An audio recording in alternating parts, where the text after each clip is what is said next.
오늘 이 시간에는 창세기 3장 19절을 중심으로 해서 육체가 영적으로 성숙해지며 이라는 제의 말씀을 상고하는 가운데 은혜 받기를 원합니다. 황급빛으로 물들어가는 들녘에는 오곡백구가 풍성히 익어가는 계절입니다. 덜 익은 과일을 풋과일을 하고 성숙지 못한 사람을 철부지라고 합니다. 수확의 계절의 철에 따라 익지 못한 과일이 있듯이 사람에게도 나이가 들어서도 알차게 성숙되지 못해 철부지라는 소리를 듣는 이도 있습니다. 아직 나이가 어린데도 어른스러운 생각을 하거나 행동을 하게 되면 어머니로부터 어이구 이 녀석 이제 철이 들었나 보군 하면서 기특하여서 머리를 쓰다듬어 주시던 기억이 있을 것입니다. 나이 걸맞지 않게 실수를 연말하거나 생각하고 표현하는 일마다 미숙할 때 이거 이 녀석 언제 철이 날려고 그러누 고운 눈을 흘기며 굴밤을 주는 신용을 하시곤 하셨던 어머니 그러한 추억을 갖지 않은 분은 별로 많지 않을 것입니다. 이제는 반백은 버린 내 천자가 자기 이마에 뚜렷이 파인 나이를 먹었으며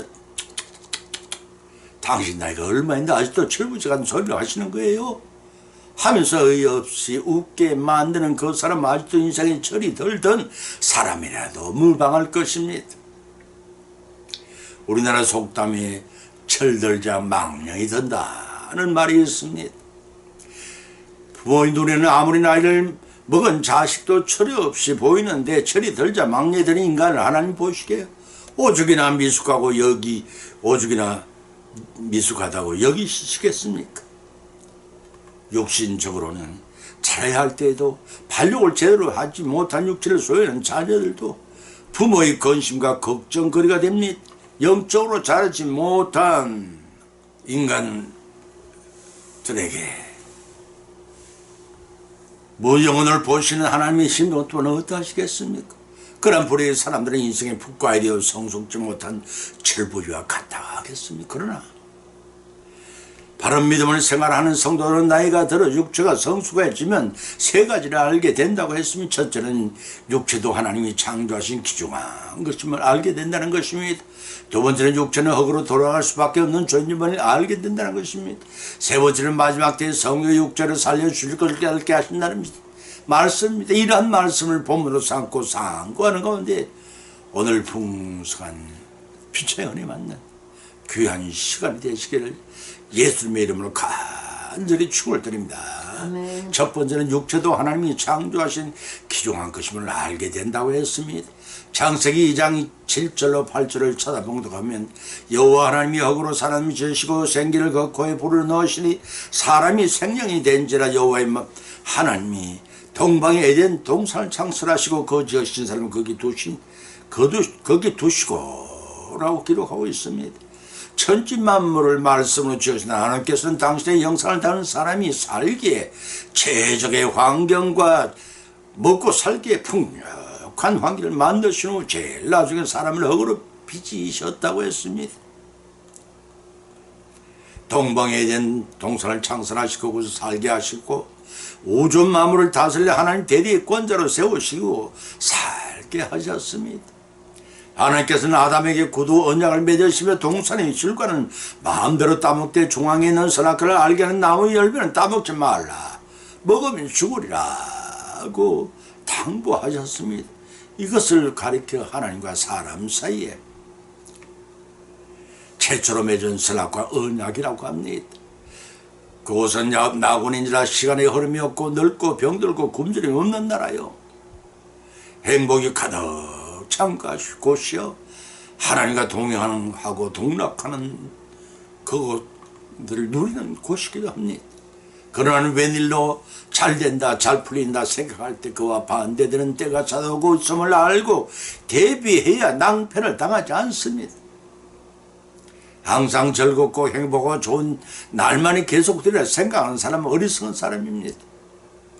사촌이 땅을 사면 배가 아프듯이 하나님이 주시는 복을 시기하고 회시키려는 사단이 호시탐탐 우리를 무너뜨릴 기회를 노리고 있습니다. 하나님과 우리 사이에 믿음을 무너뜨리려고 노리고 있다는 것입니다. 에덴 낙원에서도 뱀으로 가져온 사단이 하와를 미혹하여 금과를 따먹고 남편 아담에게도 주어 타락하게 만든 비극이 발생을 했습니다. 이 사실을 아신 하나님께 진노하셨습니다. 죄 있는 자는 천국에 들어갈 수도 머물 수도 없는 곳입니다. 불순종의 죄를 지은 아담과 하와는 에덴 낙원에 추방을 당합니다. 그러한 와중에서도 하나님의 아담과 하와가 벌거벗은 몸을 가릴 옷 가죽옷을 입히시고 세상으로 축출하셨습니다. 가죽 옷처럼 피를 흘려 대주고 죽음을 대수고의 죽음을 주고 살려주실 구주가 구례해 주시는 날까지 그들이 기다리게 했습니다. 죄는 미워하는 사람을 여전히 사랑하신 하나님의 기쁜 뜻을 그들은 알지 못했습니다. 나그네를 쫓겨난 그날부터 인간에게 시간의 흐름이 시작됐습니다. 남을 흘려만 먹을 수가 있고 나이를 먹고 병이 들고 늙어서 육신 노쇠해지면 흙으로 돌아가야 하는 길이 정해져 있습니다. 범사가 그 기간이 있고 이럴 때가 있다고 전도 3장 1절에서 밝게 말씀하고 계십니다. 아담의 후손으로 태어난 모든 이런 때가 이르면 반드시 죽는 것이 정해져 있고 그 후에 심판이 있다고요. 히브리서 9장 27절에 밝히 쓴 것을 아셔야 합니다. 사람에게는 마음으로 영장으로 지으신 하나님 뜻에 따라 창조하신 세상을 다스리고 지켜야 할 책임이 있습니다. 그럼에도 사람들은 오히려 타락한 세상으로부터 지배를 받고 살고 있는 이유가 무엇이라고 생각하십니까? 그것은 불순종의 원죄를 요즘 받은 때문이요. 그 원죄가 뿌리가 되어 스스로 살아가면서 인간 자신이 육신의 정욕과 안목의 정욕과 이성의 자랑 때문에 자범죄를 저지른 결과인 것입니다. 인간의 출생은 하나님께서 당신의 형상을 담은 사람으로 흙으로 지으심으로 시작이 되었습니다. 전지만물로 지으신 하나님께서는 첫째 날도 둘째 날도 셋째 날과 넷째 날과 다섯째 날도 인간이 살기에 최적의 환경과 충족한 식물로 필요한 만물을 지으시며 보시기에 좋았더라고 하셨습니다. 그래서 여섯째 되는 날 산을 만드시고 일곱째 날을 복주사 만물의 영장인 사람으로부터 찬양을 받으신 날로 정하시고 안식하셨습니다. 인간 창조의 사역에 관한 본문 7절에 흙으로 사람을 지으시고 생기를 그 코에 불어넣으시니 생명이 된 사람이 생명이 된지라 하였습니다. 얼마나 사람을 지으시고 기뻐하셨는지 에덴 동산을 창설하시고 그곳에 살며 하나님과 동행하는 영원의 삶을 살게 하셨습니다. 하나님께서 인간 자신의 형상을 담은 인간을 창조하실 때 9가지 특징을 갖추게 하셨다는 것입니다. 첫째는 순서입니다. 모든 만물을 만드신 뒤에 최후로 만드셨습니다. 두 번째는 동기입니다. 삼위일체의 특별한 합의에 의해 만들어졌습니다. 세 번째는 모델입니다. 하나님의 형상과 모양을 모델로 나타내셨습니다. 네 번째는 방법입니다. 생기를 직접 불어넣으셨습니다. 다섯 번째는 재료입니다. 그 육신을 흙으로 사용하지 않습니다. 여섯 번째는 목적입니다. 피조물이 통제하고 마음으로 영적으로 하는가 교통할 수 있는 대표자라고 세우셨습니다. 일곱 번째는 심볼입니다. 하나님과 직접 교제할 수 있는 언약자로 세우셨습니다. 여덟 번째는 거처입니다. 에덴 동산을 정해주었습니다. 아홉 번째는 상태입니다. 죽음과 고통이 없는 절대 행복의 상태로 허락하셨습니다. 그러나 선악과 범죄로 사람은 타락과 동시에 그 신분마저도 추락을 했습니다. 인간이 지닌 육체도 하나님이 창조하신 귀중한 것입니다. 이 엄연한 사실을 부인하든 인정하든 하나님은 사람이 죽으면 육신을 흙에 취하신 대로 흙으로 돌아가게 하시고 불면의 영은 죄인은 심판을 받고 영벌로 의인은 영생을 받고 누리는 복을 예비하고 계십니다. 인간은 흙으로 지음을 받는 결과 질그릇과 같이 연약한 존재라는 사실입니다. 깨어지기 쉬운 매우 유약한 존재에 불과합니다. 욥기서 10장 9절의 말씀입니다. 따라서 인간은 육체의 속하여 곧 소멸되어 없어질 것에 집착하지도 교만하지도 말아야 합니다. 오직 한 덩어리 흙에 불과한 우리 육신이 살아있는 하나님의 영광을 드러내며 원하시는 순종의 삶을 삶으로써 하나님을 기쁘게 해드리는 우리 너가 되시길 예수님 이름으로 축을 드립니다. 두 번째는 육체의 흙으로 돌아갈 수밖에 없는 존재임을 알게 하신다는 것입니다. 창세기 3장 19절을 찾아보면 네 얼굴이 땀이 흘러야 식물을 먹고 필겨온 흙으로 돌아가리니 그 속에서 네가 취함을 이었으면 너는 흙이니 흙으로 돌아갈 것이라고 하셨습니다. 결혼한 후 자신을 닮은 첫 아들이 출생목을 뛸 듯이 기뻐하지 않는 사람은 이 세상에 아무도 없을 것입니다. 하나님의 형상을 닮은 인간을 창조하시고 삼위일체 하나님께서 그 기쁨에 인간의 말로는 다 표현할 수가 없었을 것입니다. 왜냐하면 장차 태어나 하나님이 대리 권세한 만물을 통제할 사람을 위해 천지 만물을 지으시며 저녁이 되며 아침이 되는 여섯째 날까지 창조하신 모든 것을 보시기에 좋았더라고 하셨습니다. 제후로 창조하셔서 만물을 다스린 인간이 만족한 삶을 살기에 조금도 부족함이 없도록 겉으로 마음에 흡족하게 지으시기 때문입니다. 먼 훗날이 이르지만 타락한 인간이 중요한 것을 차마 더두고 보지 못해서 선자를 보내고 또 보내었음. 그러한 회개할 줄 모르고 여전히 죄 가운데 사밀해간 인간을 보시면서 하나님 독생 성자를 하나님을 사람의 몸을 입혀 세상에 보내셨습니다.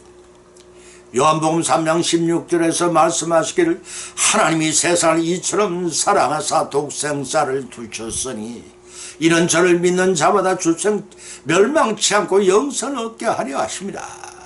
는 이 말씀을 통해 십자가에서 대속의 보혈을 흘리며 죄들을 살리시려고 아들을 주시기까지 죄들을 사랑하신 하나님의 인간에 대한 애착과 사랑이 어떤 것인가를 가히 짐작하고도 남을 것입니다. 구약 성경 창세기 편을 보면 동방의 에덴 동산을 창조하시고 거기에 인간을 두시고 하나님과 동거동락하도록 하셨고 생로병사를 모르는 영원한 삶을 주셨는데 인간은 선악과 본질로 그 은혜를 불순종이 원죄로 갚았습니다. 하나님은 진노하셨습니다. 사랑이 크면 클수록 미움 또한 그만큼 큰 것입니다. 인간의 결론을 축복해 주셨던 분께서 첫째로 신 아담과 하와의 부부에게 저주를 내리셨습니다.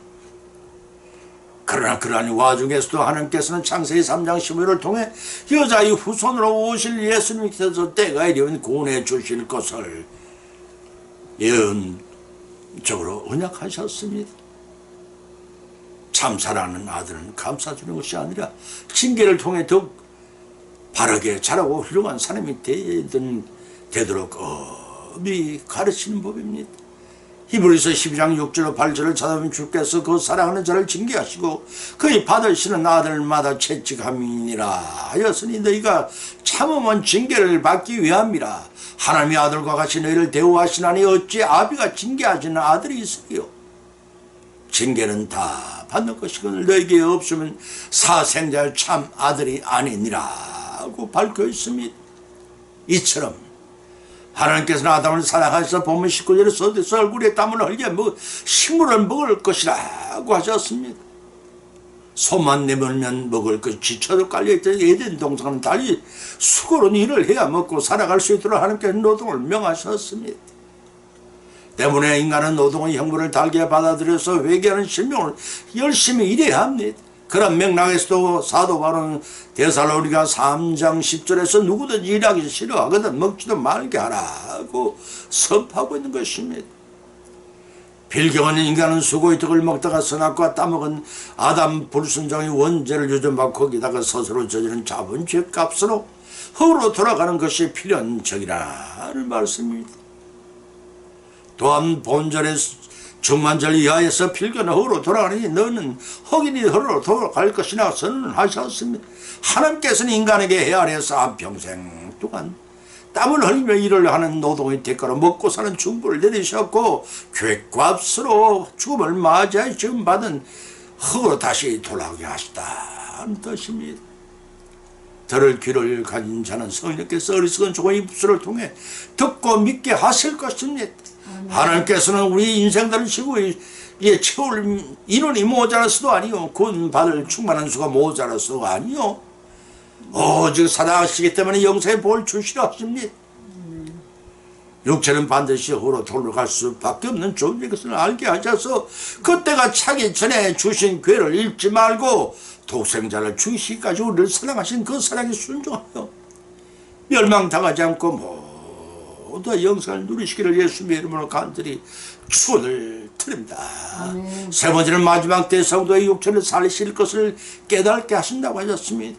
고린전서 15장 50절로 51절을 찾아보면 형제들아 내가 이것을 말하노니 혈과 육은 하나님 나라를 유업으로 받을 수 없고 또한 썩은 것은 썩은 것 썩지 아니한 것으로 유업을 받지 못하느냐 보라 내가 너에게 비밀을 말하노니 우리가 다 잠잘 것이 아니오 마지막 날의 순식간에 호련히 변화되리니 나팔 소리가 나면 죽은 자들이 썩지 않을 것으로 다시 살고 우리도 변화하리라 고 하였습니다. 예수님께서 우리 죄인들의 죄를 대속하기 위해 십자가에 보혈을 흘려주심으로써 우리는 새 생명을 얻었고 부활의 영광에 참여하여 궁극적인 승리를 누리게 될 것이라는 소망을 지니고 있습니다. 그러나 그러한 소망을 확신하면서도 현실적으로는 여전히 죄악과 죽음의 고통에 직면해 있습니다. 고린도 후서 전서 15장 58절에 지적된 말씀입니다. 다시 말해서 예수님과 더불어 부활의 영광을 누리고 사망의 권세를 정복하게 될 성도들이 현실적으로는 불신자들과 다름없는 처지에 놓여서일지라도 낙심하라는 것입니다. 믿음과 소망 가운데 도리어 더욱 열심을 내면서 인내하게 되면 종권 수고에 합당한 보상을 받게 된다는 것입니다. 따라서 본문을 통하여 터득하는 것은 부활신앙은 장차 미래에 일어날 종말론적인 사건만이 아니라 매일매일 직면하는 삶의 원동력이 되어야 합니다. 때문에 재림 주님을 기다리면서 무의 도시가는 자가 아니라 그날 대비하여 자신의 사명에 충실히 사는 자라고 할 수 있습니다. 마태복음 24장 44절로 41절에서 예수님 말씀입니다. 본문이 50절에서 기록하기 혈과 육은 하나님 나라를 받을 수가 없고 또한 썩은 것은 썩지 않을 것을 유업으로 받지 못하느라고 하였습니다. 여기서 혈과 육은 인간이 흙으로 돌아갈 육신을 가리키고 썩은 것은 불완전하여 장차 불타 없어질 세상 것들을 지칭합니다.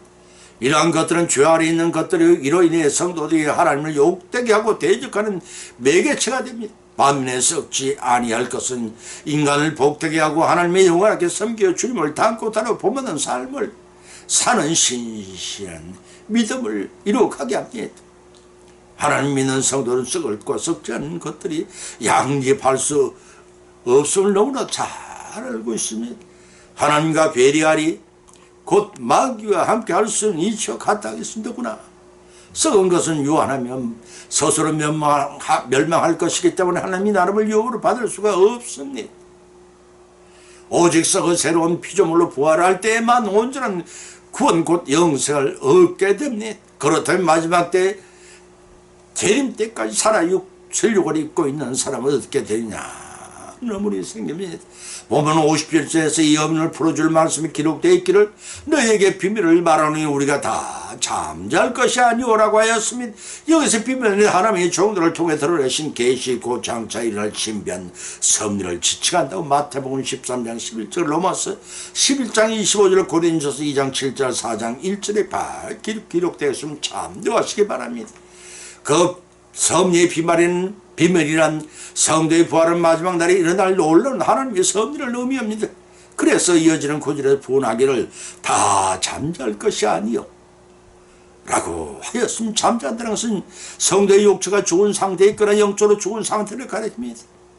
다시 말해서 부활의 고난 비밀은 주께서 자기 백성을 신령한 부활주로 새 몸을 입히실 때 육신의 몸이 죽지 않고 살아있는 성도들은 또 있을 것이라는 사실입니다. 따라서 그때는 다 잠잘 것이요 아니요 마지막 나팔의 순식간에 호련이 다 변화되리라고 하였던 것입니다.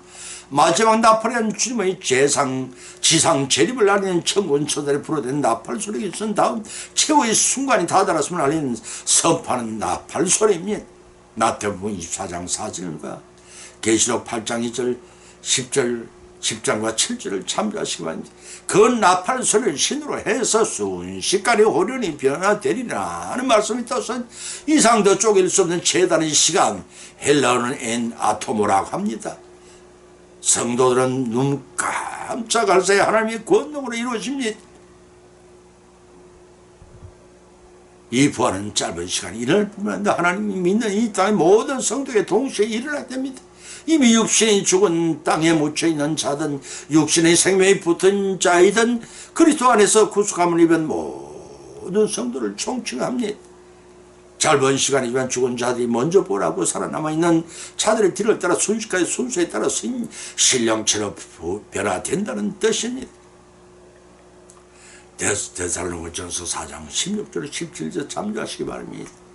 이와 같이 마지막 때 성도의 육체를 살리실 것을 깨닫게 하여 재림 주님을 예고 없이 도적같이 오실 것입니다. 그래 할지라도 기쁨으로 부활의 영광에 참여하는 우리 모두 순종의 삶을 살아나가 믿음을 승리하시기를 예수님의 이름으로 간절히 축원을 드립니다. 아멘. 결론을 맺습니다. 오늘의 본 말씀 탐구하는 것데 각자 믿음대로 은혜를 받았고 또한 세 가지 교훈을 받은 줄 압니다. 첫 번째는 우리의 육체가 성숙해지면 육체도 하나님이 창조하신 귀중한 것임을 알고 헛되이 사용하지 말라는 것입니다. 우리 몸이 하나님의 성전인 것을 알고 하나님이 기뻐 모으시는 성결한 성전을 이루어 동행하는 삶을 살라는 것입니다. 두 번째는 우리의 육체가 성숙해지면 육체는 흙으로 돌아갈 수밖에 없는 존재이지만 독사자 죽이시까지 우리를 사랑하신 하나님의 은혜로 온전한 구원을 곧 영생의 복을 성취해 나가는 것입니다. 세 번째는 우리의 육체가 성숙해지면 마지막 때에 성도의 육체를 살리실 것을 알고 대비하라는 것입니다. 마지막 나팔이 울면 순식간에 신령처럼 변할 때 부활의 영광에 참여하는 것입니다.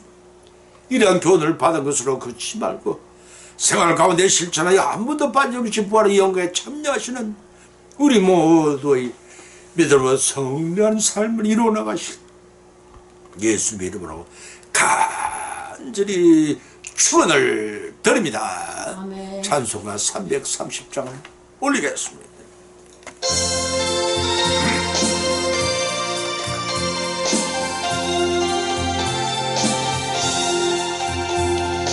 어두운 밤 시대리니 네 죄뿐 지켜서 창잇을 맺힐 때에 일찍 일어나 외돋는 아침부터 힘써서 일하라. 일할 수 없는 밤이 속히 오리라. 어둠 밤시 되리니 내 직분 지켜서 일할 때 일하면서 놀지 말아라. 낮에는 수고하나 쉴 때도 겠네. 이해할 수 없는 밤이 속히 오리라.